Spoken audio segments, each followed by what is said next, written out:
We are also tracking the Go First story, Mark, and it's a story that is building with each passing day. There are statements that are coming in from ministry, also from Go First officials. The latest that could hurt Go First's prospects, as many are calling it, is the fact that Delhivery has moved to NCLT, saying that the insolvency proceedings filed by Go First are in fact fraudulent, to the point that they took money, the payments from us a day prior to going to NCLT. How could that impact Go First's IBC proceedings, if at all? Shweta, I'm just gonna I'm going to briefly step in on what Krishna said. I completely agree with him, and I think clearly no airline, especially a Go Air or an Indigo, would want to shoot itself in the foot just when we're dealing with a capacity shortage in this country. So Krishna is absolutely spot on, and the way the report was written was so ridiculously detailed. I think that should have been a giveaway, right? I mean, we're all smart folks, aren't we? We do, why on earth counterintelligence? Yeah, absolutely, absolutely right. And coming on to what you spoke about, Go Air. Now, we have to be very, very clear. When an aircraft is grounded, you are compensated in cash by an OEM. You are given money, okay, whether it's your bank, whether a bank is going to lend you, because that loan has reached dispersal. The Pratt & Whitney has already paid you the $50,000 for 2 aircraft. But then guess what? That $50,000 and the money you get from a bank is not enough to sustain your operating expenditure. An average aircraft lease is about $250 to $300 a month, and multiply $300 a month, with 56 aircraft, and that's what you need to pay every 30 days. So, I mean, I wouldn't say it's fraudulent. I think the fact that you've got self-disclosure, you walked into NCLT and you said, look, my books are open for scrutiny. Come and review me. Take a look at my liability. I'm declaring my liability. I've got to pay people 10,600 crores. That's my deduction. Okay, that's what I believe I need to pay. So, I believe that any company that goes over to, NCLT, or let's call it what it's universally called, which is your Chapter 11 bankruptcy, it's always with the whole element of prove me bankrupt and then I'll make myself bankrupt, and then you sell me so that the banks can be repaid, and my debtors and creditors can be given their money back. And this is what we see, Shweta, with an Indigo, with a Go First, is identical to what we've seen with United Airlines almost 20 years ago. So this is not new. It's new in India because it's being done for the first time, and we're all a fish out of water here. We're trying to decipher and break the details. Mark, if I were to ask you simply put, we just thought that Go First was on its way back in the air. Its fleet is going to get off in the air any moment now. But then this entire thing throws the proverbial spanner in the works, doesn't it? This entire NCLT proceeding, Delhivery, calling the entire insolvency proceeding a sham. That's strong terminology, and also the fact that it's extremely suspicious that they took such a big payment the day before they filed the insolvency. This case, there is certainly you can take that adage. There is no smoke without fire when it comes to this particular case, for sure. Yeah, no, Krishna, you're absolutely right. But then you know what? It's going to get worse. You're going to have everyone start putting claims before the NCLT. Some guy sitting in Singapore gets up and says, Go Air owes me $50 million. I gave him that money in 2010. You're going to have lessors turn back and say that, he never paid me the deposit. You're going to have SBI and all the banks jump in and say, oh, with interest and late payment fees, they owe me, $3 billion. So, there's going to be no end to this. And that's why it is before the NCLT and the bankruptcy courts. The courts decide the fate of the airline. Should we shut it down for good? Should we end the charade and auction everything back and all the company assets and pay back the debtors and lessors and everybody? Or guess what? Let's just keep it alive so that they have an opportunity to make money and return that money, and we restructured the debt.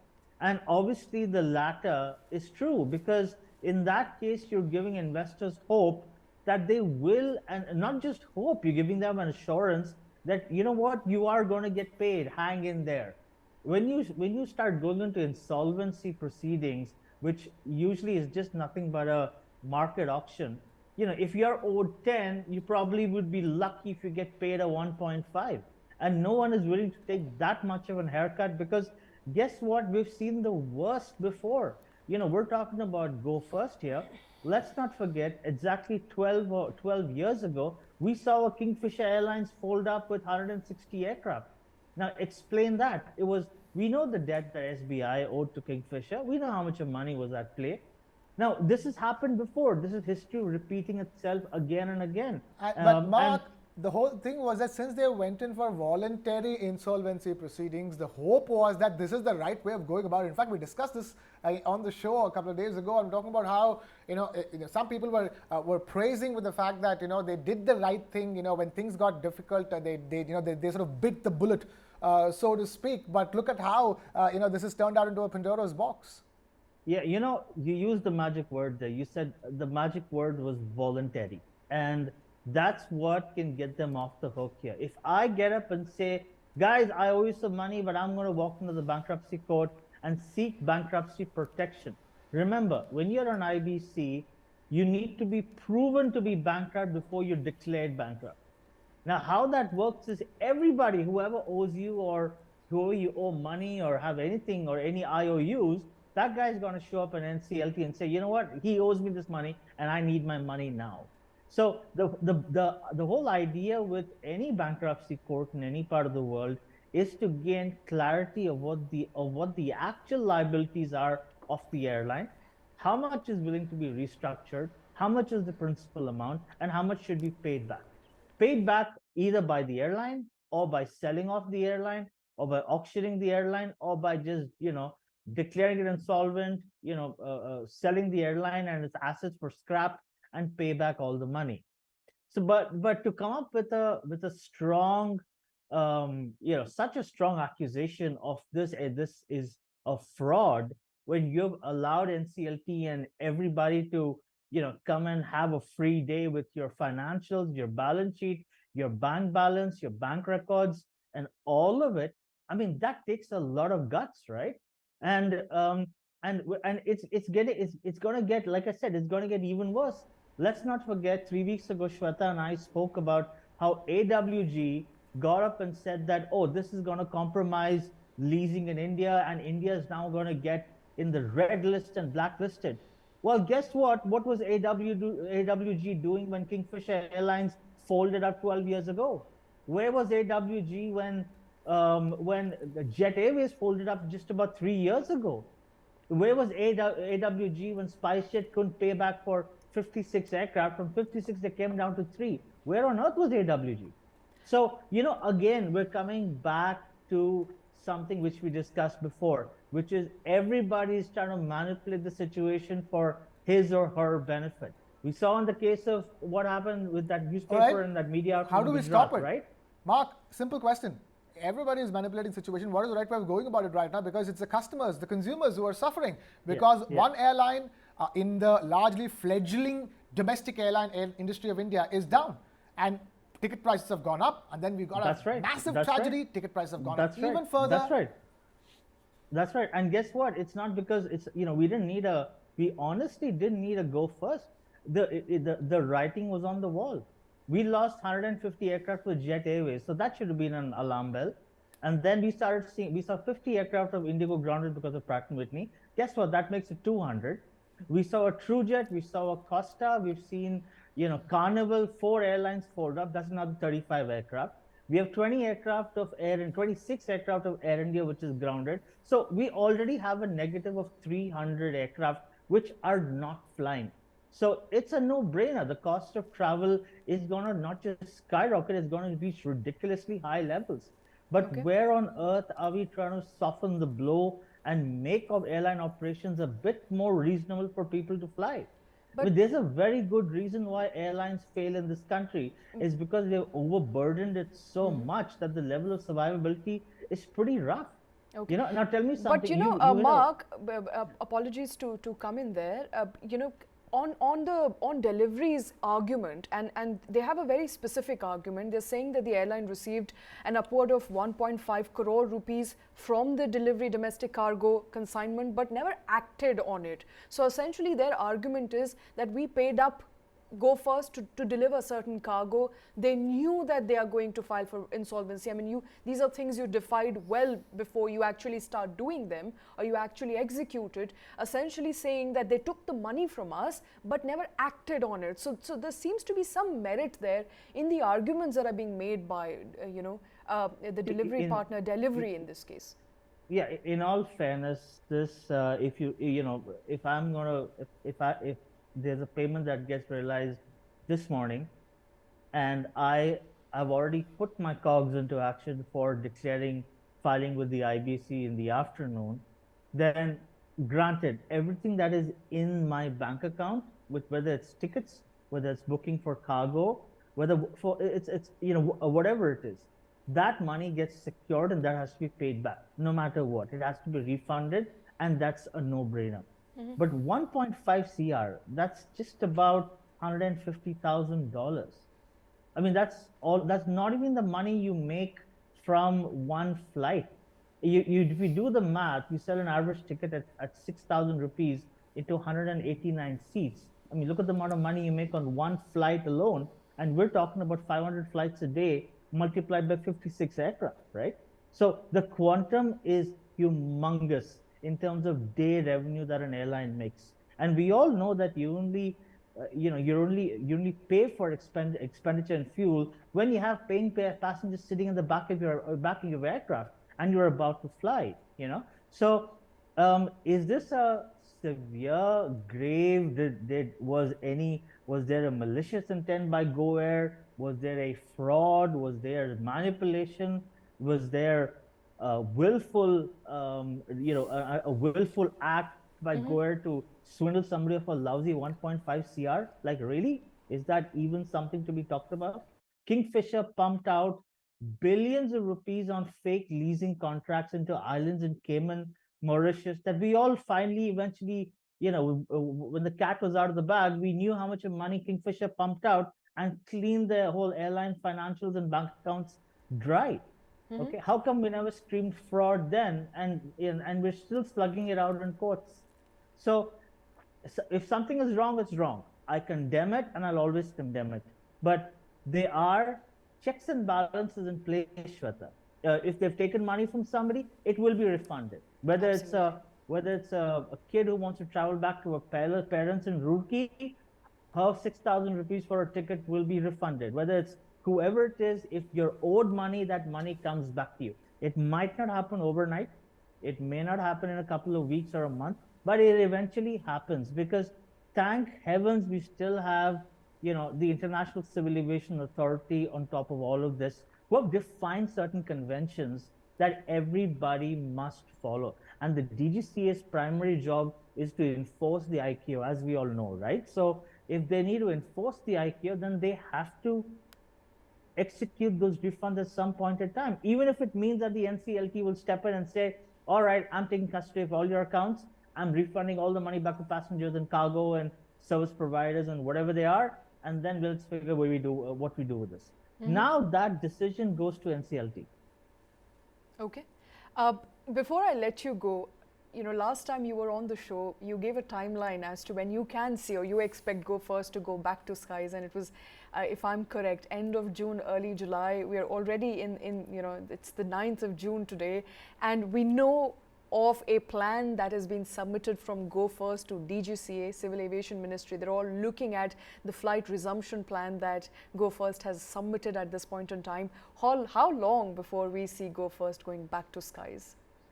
I like the big grin on Shweta and Krishna's face when they ask me that question. It's, I'll be honest with you. I've been the CEO of 3 airlines in my career, and when you and I'll be very blunt and honest with you folks today. Restarting an airline is possibly one of the toughest ever steps to take. When you shut an airline down, it's seldom you restart. But we have somebody here, a go-air, who's brave enough to say that here's my plan and I'm going to restart. They spoke about, you remember, Shweta, we spoke about 27th of May, right? Now, and I said I'm expecting it by the 15th of June. Okay. So, and I think I did mention this to a couple of others that we are ideally, it should be 15th of June. My guess is by the time the DGCA, because let's be honest, I mean, this is the DGCA we're talking about. They're not some super efficient organization running SAP, right? Okay, so this is the DGCA, and that file is going to sit on someone's desk for a while, and by the time they eventually form a committee and come to that decision, that itself takes 30 days. This is the same DGCA that takes, by the way, 3 months to register an aircraft, by the way. Huh? So this is that DGCA, okay?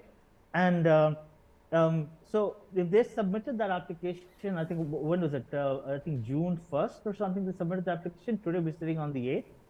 Yeah, sorry, we're sitting on the 9th today. And then it's not going to happen anytime soon. I think by the time, even for Go Air, they need to actually call up all the vendors, fueling suppliers, airports, and say, look, guys, we can't pay you on credit anymore. Let's park that money aside. We're going to pay you cash and carry. So every time you operate a flight, here's your money. Okay. That arrangement, getting into those agreements, putting down some money, it takes a little time. I mean, imagine Go Air is flying to what, 40, 48 destinations. That's 48 suppliers, 48, galley catering services, 48 ground handlers. It's a humongous list that you got to call up and get everybody's consent. So I think they were being very, very aggressive by coming out and stating that, oh, we're going to start by the 27th of May, or we're going to start by June 10th. But I don't think that's going to happen. I think it's going to take a little more time. But we need to get back in the skies, because guess what? As Krishna rightly put it, the consumer's suffering. We have paying passengers who are in a messed up spot. You've bought a ticket. You don't know which, you can't fly a Go Air because they're grounded. But then guess what? Instead of the DGCA going harsh on them, what the DGCA should tell other airlines is, just accommodate this passenger, take another $2,000 and let them fly on Indigo or Vistara or AirAsia or Akasa. So these are, when the chips are down, everybody needs to come in and support. But what we've seen, which is absolutely appalling, is other airlines not willing to accept these passengers, but in turn, jack up the price by nearly 400 to 500%. That's unreasonable. And I'm going to say one thing before I close here. We've got a regulatory authority and a body for everything. To control stock market manipulation, we have SEBI. To control insurance and wrong transactions of insurance, we've got IREDA. To regulate and bring ethics and standards in real estate, we have RERA. To even for telecom, we have TRAI. And guess what? For airports, we have Airports Economic Regulatory Authority, right? Tell me something. Why don't we have an air traveler regulatory authority and appellate tribunal in this country? We are the world's largest air travel market. 1.4 billion people, 22% of that is our traveling public. And that traveling public, majority of it is less than 30 years old.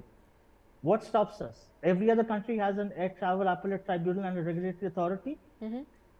Why does the Mantri Sahab have to step in every time and be Turum Khan and Daroga Sahab and, call the shots? The DGC has forget managing aircraft and overviewing safety. They can't even do that as an effective function. How on earth is the DGCA going to regulate ticket pricing? And if we've created these organizations for everything, from insurance to telecom to even airports economic regulatory. And by the way, guess what? Delhi just got one airport, which is a monopoly. What are you going to regulate in pricing there? I still don't know. But anyway, they've done it. Why can't we have something for air travelers? Why does you and I, or the average traveler, if his baggage doesn't show up, the only recourse is for him to go to the High Court? He goes to the DGCA, it's to deaf ears. He goes to the ministry, they throw him out. Where do we go? And on top of that, we've created this whole environment where, we're going to get 2,500 aircraft. We're going to be the largest market. Where are the mechanics to facilitate and support it? And this is something which even I've taken up with the Ministry of Civil Aviation through the economic advisor. I took this up in 2017 and 18. You know, the whole idea is that some initiatives are a no-brainer. It's high time we did it. But we're not just doing it at all. And that is something which is a major concern for me. We've lost the plot in all of this, Shweta.